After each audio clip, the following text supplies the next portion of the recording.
piknik, boro-boro mobil, tambah lagi. Tambah lagi, bapak kamu itu kan cuman tukang kuli, tambah lagi. Berapa yang kita ucapkan tadi? Pertama, apa tadi? Jangan mimpi. Berarti sudah membatasi. Itu yang dipancarkan semesta. Kita lupa kalau kita sedang jadi garpu tala. Dan garpu tala yang bergetar di semesta ini, yang sama frekuensinya dengan ini, itu yang akan datang. Makanya terus saja berada pada kondisi yang sama. Yang kedua, buat makan aja susah. Makannya susah? Susah. Tambah lagi yang ketiga, ya. Apa tadi?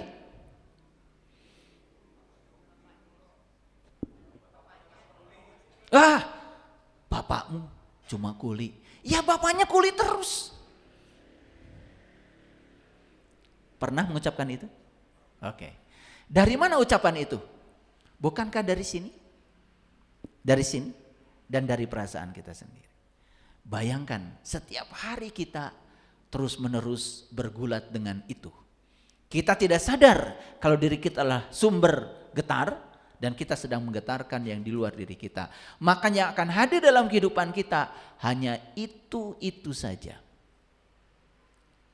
Sementara kita berpikir berkelimpahan, ingin uang banyak, ingin betul orang lain baik, ingin sehat, tapi yang dipancarkan ke semesta yang sebaliknya. Makanya heran sekarang itu, ya. Ada orang ngajarkan ini doa mustajab, tidak mustajab. Doa dikabul, tidak dikabul. Dikabul tidak dikabul doa itu bukan tergantung kepada kata-kata doanya. Bergantung pada pikiran dan perasaanmu. Karena itu sebetulnya sumber utamanya. Jadi doa yang diucapkan dalam bentuk kata-kata itu hanya afirmasi saja. Tetapi apa yang kita katakan, kalau dinegasikan oleh pikiran dan perasaan kita, buat apa? Contoh, baru aja berdoa, ya Allah limpahkanlah rezeki kepadaku. Itu kata-katanya. Begitu anak bilang, Bu, tadi ada orang lewat, sepeda motornya bagus. Pengen Bu, jangan mimpi. Uang dari mana? Buat makannya susah. Padahal baru saja berdoa, ya Allah limpahkan rezeki. Kenapa sih ngomongnya nanti kita bisa beli. Nanti ada waktunya kita bisa beli. Bahkan saya ajarkan pada anak, kamu juga nanti kalau sudah besar pasti bisa beli. Kenapa sih tidak dipilih kata-kata yang mendukung doa kita? Itu yang tidak disadari karena hidup tanpa kesadaran. Akhirnya cari buku di toko buku, kumpulan doa-doa mustajab. Lah yang nulis bukunya aja tidak mustajab.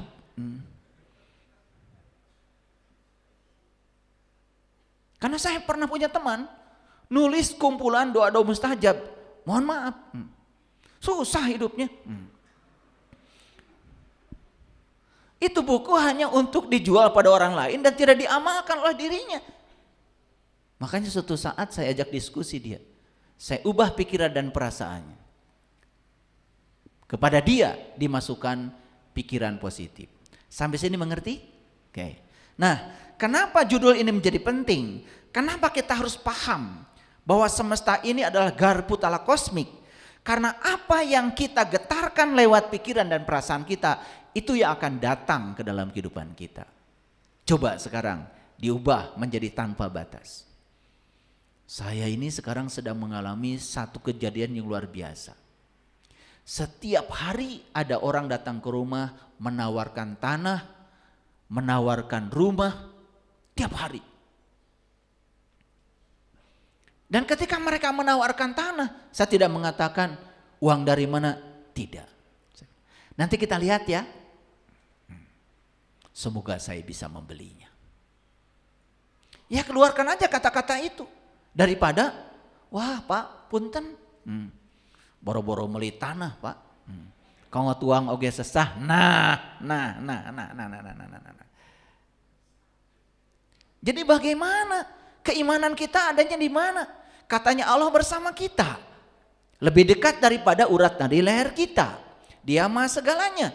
Dia maha kaya, dia maha luas, dia maha kuasa, dia maha segalanya. Tapi Allah yang ada dalam diri kita pun oleh kita direndahkan dengan kata kita sendiri. Kita selama ini tidak sadar kalau kita telah menciptakan berbagai macam keterbatasan.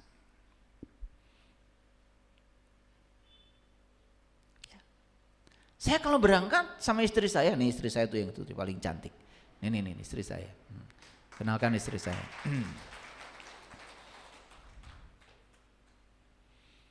Gak pernah. Kita makan di mana? Gak pernah. Ya yang penting makan lah. Gak pernah. Gak pernah. Karena tubuh ini istimewa. Tubuh ini mewah. Dan tubuh ini adalah amanah yang diberikan Allah yang harus dijaga. Maka tubuh ini kasih makanan yang bagus. Makanya saya sering bilang sama keluarga, sama anak-anak, nanti kita cari di dekat sini restoran yang paling bagus apa ya? Gitu. Di dekat sini hotel yang paling bagus untuk menginap hotel mana ya? Sekarang ini kan info tentang makanan, restoran, hotel, semuanya sudah ada. Buka keterbatasannya. Ada saya punya teman mau makan itu nggak makan-makan, muter aja cari yang murah.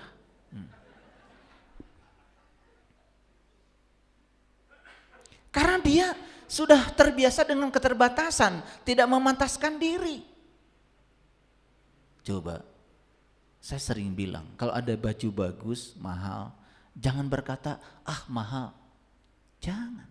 Nanti balik lagi ya. Saya ambil kamu. Imajinasikan dan rasakan seakan-akan baju itu sudah kita pakai. Pasti ada uangnya untuk beli itu. Dengarkan kata-kata saya. Karena kita sering membatasi. Apalagi kita sudah negatif. Begitu lihat angka yang nempel di baju itu. Wah mahal, perampokan ini. Oh tuh. Sudah mahal perampokan. Kata perampokan itu sudah membuktikan bahwa kita sama sekali tidak apresiasi terhadap karya orang. Kalau saya begitu lihat batik yang bagus, duh hebat orang ini. Bikin batik seindah ini. Dan orang ini tidak mungkin bisa batik seindah ini kalau tidak ada daya dalam dirinya, tidak ada kekuatan positif dalam dirinya. Yang tiada lain adalah Allah. Maka saya melihat batik bukan sekedar karya manusia, tapi karyanya Allah. Jadi kalau itu karya Allah, saya wajar kalau menghargainya tinggi. Makanya saya tidak pernah lihat angkanya berapa. Saya pasti bisa beli. Coba begitu. Hidup itu keren. Ini yang saya ajarkan adalah pelajaran kesadaran. Bukan fiksi. Ini adalah pelajaran tentang sains. Ini ada ayatnya, ada di Quran, ini diajarkan. Cuman selama ini kan kita terlalu sibuk dengan idgham biguna, idgham biguna, ikhfa. Terlalu sibuk dengan itu. Lalu isi Quran sampai nggak pernah tahu. Kalau sudah melengking suaranya dan panjang pendeknya bagus, udah selesai. Rasanya sudah cukup beragama. Padahal baru baca. Pesannya belum nyampe. Hudannya belum nyampe sama kita. Sedangkan Al-Quran itu adalah hudan. Zalikal kitab la raiba fi hudan lil muttaqin. Kalau cuma dibaca saja, terus hudannya kapan? Pesannya kapan? Makanya Quran itu hebat. Setiap bab Quran diberi nama surat. Yang namanya surat itu kan berarti ada pesan dong di dalamnya. Sudah ketangkap nggak pesan surat Al-Fatihah? Kenapa 7 ayat? Kenapa huruf pertamanya ba? Kenapa huruf terakhirnya nun? Kenapa di surat Al-Fatihah ada kata-kata ihdinas siratal mustaqim? Apa siratal mustaqim? Katanya siratal mustaqim itu jalannya orang yang dapat nikmat. Siapa yang dapat nikmat itu? Apa nikmat kata Quran? Sudah ketangkap belum? Tuh. Kalian sibuk membaca setiap hari sampai pesannya tidak tahu. Padahal itu Al-Fatihah. Al-Fatihah itu pembuka. Luar biasa ya. Surat kedua Al-Baqarah. Sudah ketangkap pesannya? 286 ayat itu. Coba. Dari mulai alif, lam, mim. Apa pesannya? Zalikal kitab. Itu kitab. Mana kitabnya? Kan waktu Rasulullah menerima ayat itu, Quran yang berwujud sekarang itu kan belum ada. Sedangkan kalau mengatakan itu kitab, berarti barangnya harus ada. Nah, yang disaksikan Rasulullah, kitab yang mana? Kan Quran yang sekarang bungkelekan di depan kita itu belum ada. Tetapi Allah mengatakan zalikal kitab, itu kitab, la raiba fi. Nah, kitabnya tidak mungkin tidak ada. Karena kalau saya bilang ini gelas, kan gelasnya harus ada. Kalau saya bilang ini laptop, laptopnya harus ada. Betul? Coba kalau saya bilang ini orang tua saya, gak ada kan? Pasti kalian bubar. Betul gak? Ini ada masalah apa mungkin dengan saya? Betul gak? Bilang ini orang tua saya, orang tuanya gak ada. Kan bilang ini tuh harus ada barangnya. Betul apa tidak? Apalagi kalau belajar ilmu tafsir. Zalika itu bisa ini. Dari itu menjadi ini saja, itu kan ada proses. Kalian lihat sumur, ada air, jauh, kan bilangnya itu air.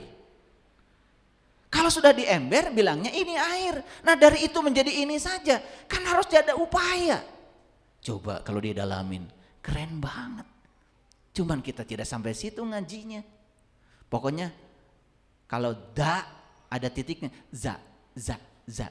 zalika. Kalau sudah benar mengucapkannya, baru disebut sudah beragama. Belum, kita baru bisa meniru cara orang Arab melafalkan itu. Tapi pesannya apa? Coba. Hudan lil muttaqin, petunjuk bagi orang yang bertakwa. Pernah nanya siapa yang bertakwa itu? Tidak bisa langsung mengklaim saya. Ntar dulu. Lihat penjelasan orang yang bertakwa di Quran. Siapa? Gitu gak ngajinya? Gak gitu. Makanya apa?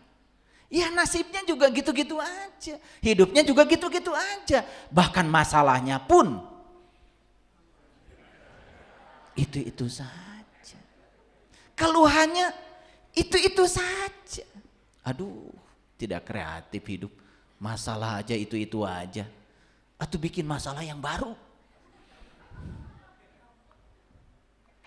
Oke, lanjut ya.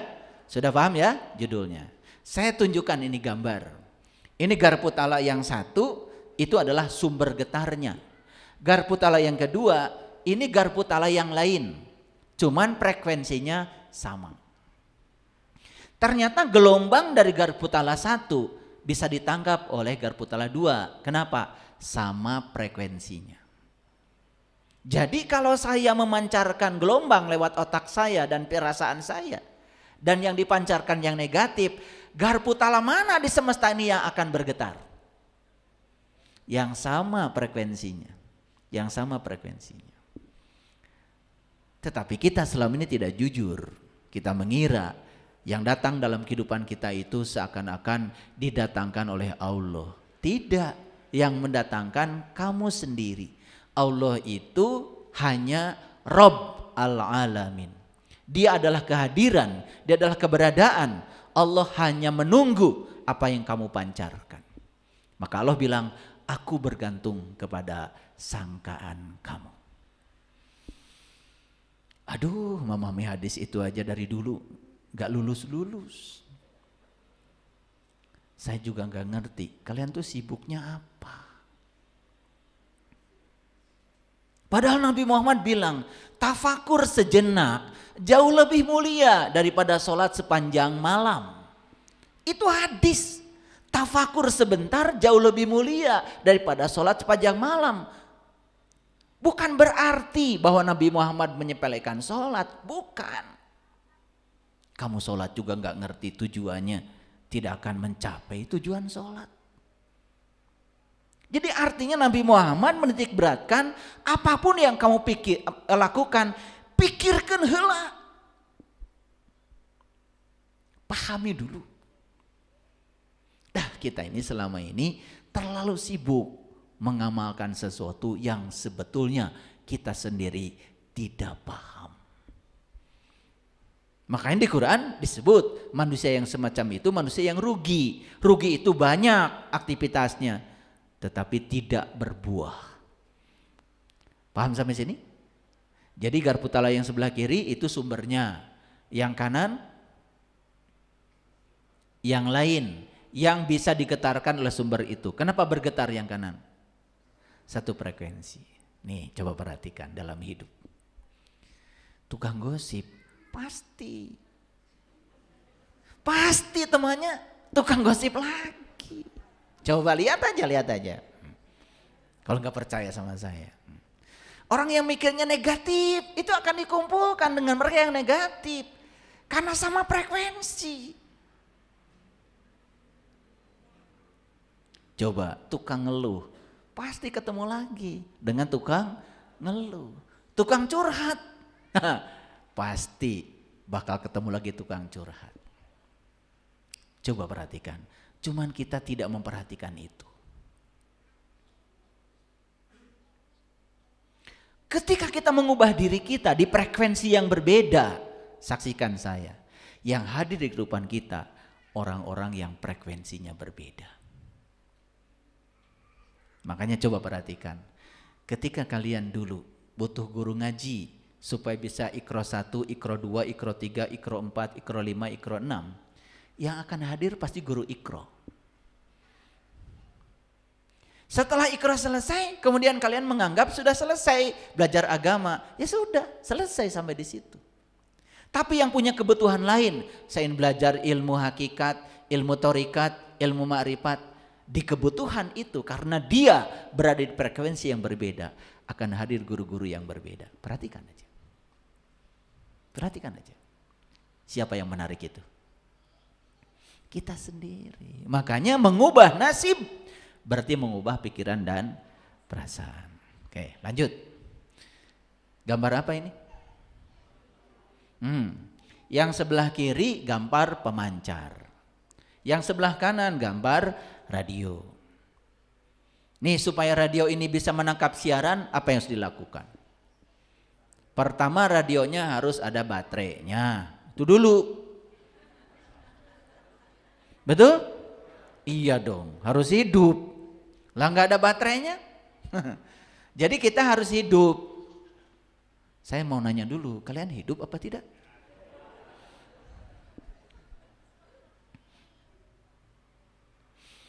Cirinya orang hidup itu cuma satu, tumbuh dan berkembang. Sekarang saya tanya lagi, kalian tumbuh dan berkembang tidak? Mulai bingung. Atau difokuskan pertanyaannya, kalian sabarnya numbuh enggak? Kedewasanya numbuh enggak? Cara menerima kenyataan hidupnya numbuh enggak? Nah itu hidup baru. Kalau yang cuma bisa senyum, bisa ketawa-ketawa, jalan ke sana, jalan ke sini, tapi tidak berkembang kedewasaannya, tidak tumbuh keimanannya, tidak tumbuh ketakwaannya, beki kolot teu beki bebudakeun.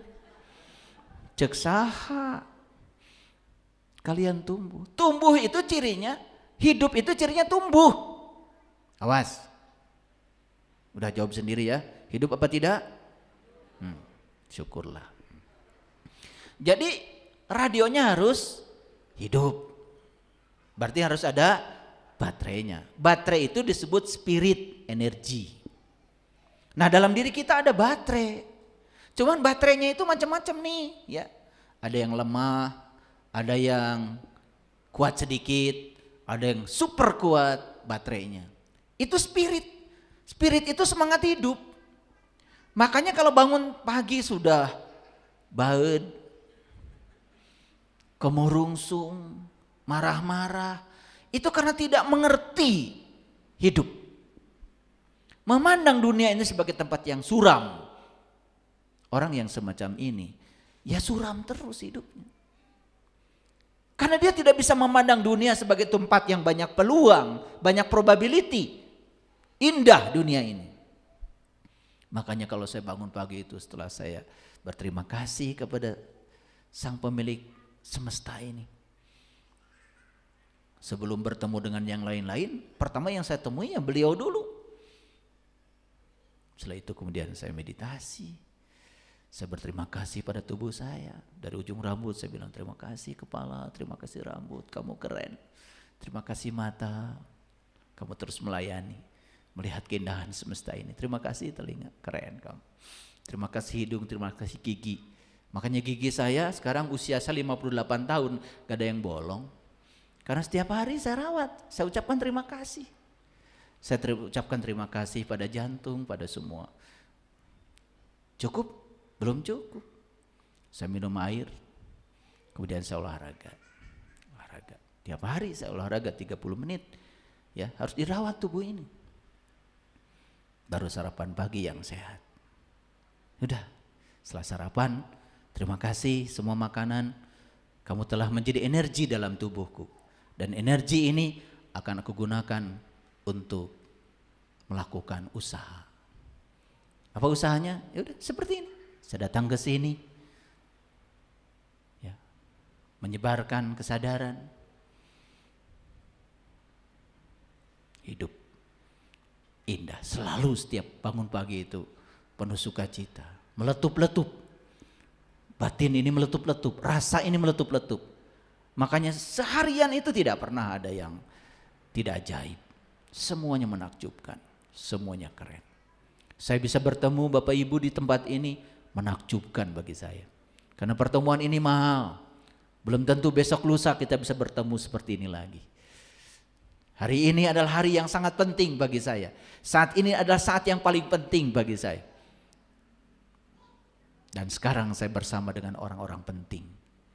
Siapa orang penting? Orang yang sedang menghidupi hidup saya saat ini. Ini akan menjadi sejarah. Penting. Maka lakukan tindakan penting pada orang penting. Jangan pernah menyakiti siapapun. Jangan pernah merugikan siapapun.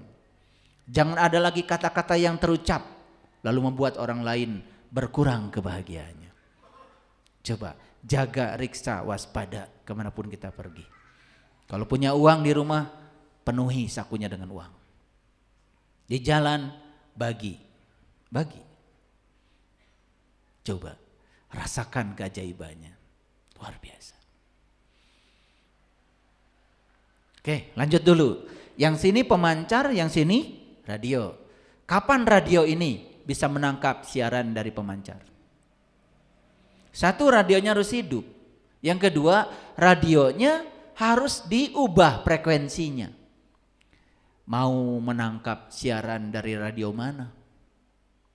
Pasti di-tuning namanya. Betul? Nah, di-tuning itu artinya disamakan frekuensinya. Makanya ketika di-tuning pada frekuensi tertentu, maka yang ditangkap itu adalah siaran dari radio tertentu, bukan dari tempat yang lain. Sama, kita mau menangkap frekuensinya ilahi, tuning. Samakan frekuensi kita dengan frekuensi ilahi. Gimana caranya? Coba. Wujudkan sifat-sifat ilahi dalam diri. Maha pengasih, maha penyayang, maha luas, maha sabar, maha lembut. Wujudkan coba. Itu namanya tuning. Jadi frekuensi kita disamakan dengan frekuensi ilahi. Makanya siaran dari Allah selalu terdengar di sini. Ketangkep tuh suaranya. Tapi siaran dari dia tidak berupa kata-kata. Mewujud menjadi pemahaman, ujuk-ujuk paham aja, disebutnya intuisi. Kenapa itu bisa kita tangkap? Ada resonansi kita dengan dia. Kan dia bersama kita, lebih dekat daripada urat dari leher kita. Jadi prinsipnya sama seperti prinsip Garputala tadi. Cuman ini gelombangnya gelombang elektromagnetik. Kalau Garputala tadi itu gelombang mekanik, namanya gelombang bunyi. Nah, perhatikan ini. Ini cara kerja HP. Jadi itu pemancar tuh yang sebelah sana itu pemancar. Yang sebelah sini itu adalah intensitas dari gelombang elektromagnetiknya. Yang sebelah sana excellent tuh. Yang dekat dengan sumber excellent. Agak jauh sedikit good. Nah, agak jauh di sini ya poor. Sudah mulai lemah signalnya. Nah, yang paling jauh no signal. Saya mau nanya, pernah nggak kita berada di no signal? Aduh, nggak ada sinyal. Betul? Mengeluh? Mengeluh. Kirim berita gosip nggak bisa. Padahal dia penting banget nih.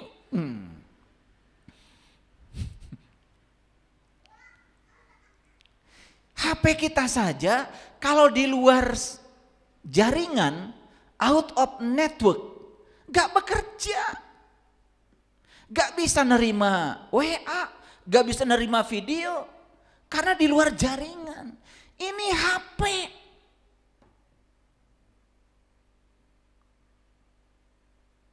Makanya harus dekat dengan sumber. Maaf ya.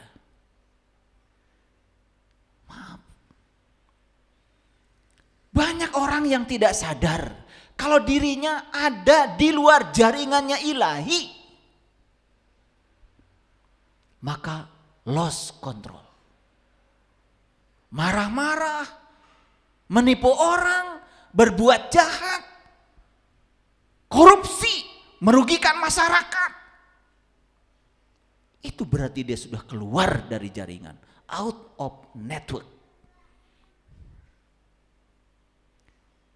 HP Anda aja merana kalau keluar dari jaringan. Pertanyaan saya, saat kalian keluar dari jaringan ilahi, merana apa tidak? Merana apa tidak? Kering, kerontang, sholat sudah, ngikutin banyak orang, gak tahu ilmunya. Puasa sudah, ngikutin banyak orang, gak tahu ilmunya. Haji sudah, umroh berkali-kali, baca syahadat setiap saat, gak ada dampak, gak resonansi, out of network.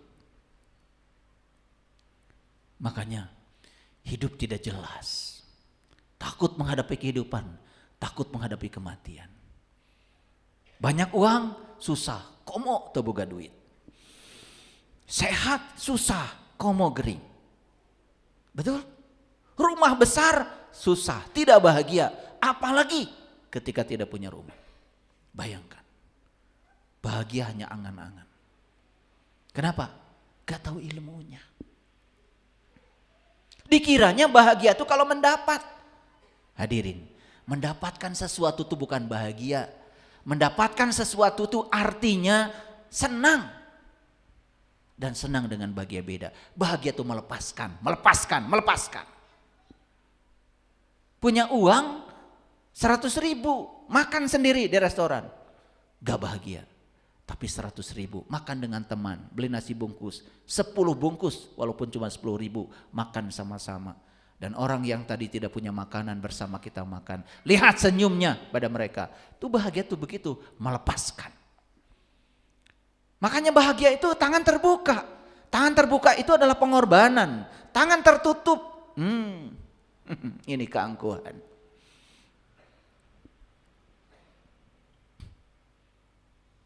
Yang lebih bodoh lagi manusia, tahu kalau memberi itu membahagiakan, tapi tidak melakukannya.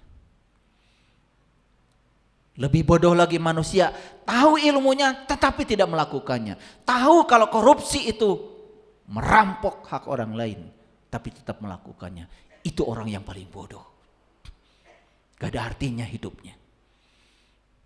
Saya yakin semua koruptor itu tahu kalau korupsi itu haram, tapi dia melakukannya. Itu bodoh banget. Kalau orang yang tidak tahu melakukan tidak bisa dihukum. Tapi kalau orang yang tahu melakukan, disitulah hukuman akan datang. Disegerakan karmanya. Perhatikan ini. Ingin di mana? Excellent, good, poor, no. Di mana? Excellent. Dekat-dekat dengan sumber. Nah, dekat dan jauh dengan Allah itu bukan soal jarak. Karena Allah itu tidak berjarak. Dekat dan jauh dengan Allah itu adalah kesamaan frekuensi. Makanya Asmaul Husna itu bukan dihafalkan. Asmaul Husna itu diwujudkan dalam tindakanmu. Makanya itulah cara berdoa yang benar. Asmaul Husnanya diamalkan. Ar-Rahman, Ar-Rahim, Walasan, Asihan. Amalkan itu coba. Itu adalah kunci awalnya Asmaul Husna. Untuk mencapai As-Sobur yang ke-99. Mulai dengan Ar-Rahman, Ar-Rahim, Al-Malik, Al-Qudus, As-Salam, Al-Mu'min, Al-Muhaimin, Al-Aziz, Al-Jabbar.